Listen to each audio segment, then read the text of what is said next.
All right, music fans, welcome back. It is I, Dave, the Real Music Observer, observing real music in real time for real people just like you right there. And yours truly here.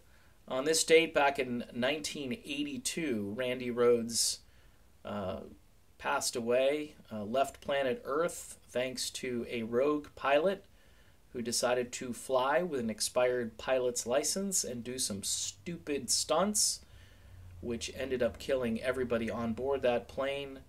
So bad was that crash that I believe everybody on board was more or less burnt beyond recognition. Rhoads, who played with Quiet Riot early on, debuted with Ozzy Osbourne on the incredible Blizzard of Oz album, which, whether you like Ozzy or not, is a sonic hard rock heavy metal masterpiece.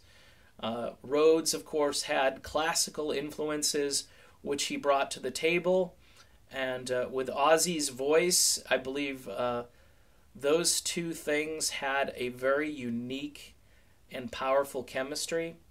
For me, my favorite tune by the duo, Ozzy and Randy, was You Can't Kill Rock and Roll, which ironically, was out not too long before the plane crash.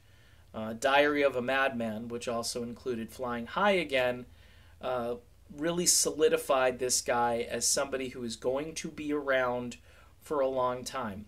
25 years old, had the world in front of him and ahead of him.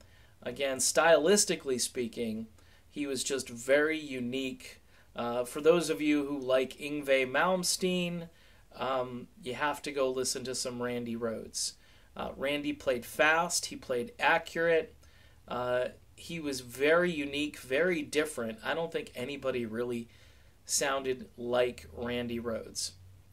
And by the way, I don't think Ozzy Osbourne, both, sort of mentally speaking and musically speaking, ever really recovered from Rhoads not being on planet Earth anymore. It was just one of those things that cut Ozzy's momentum in half.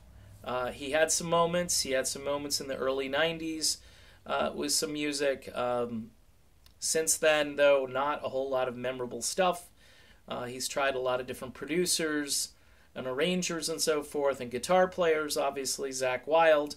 But the bottom line is Randy just killed it. He was just a one-of-a-kind guitar player.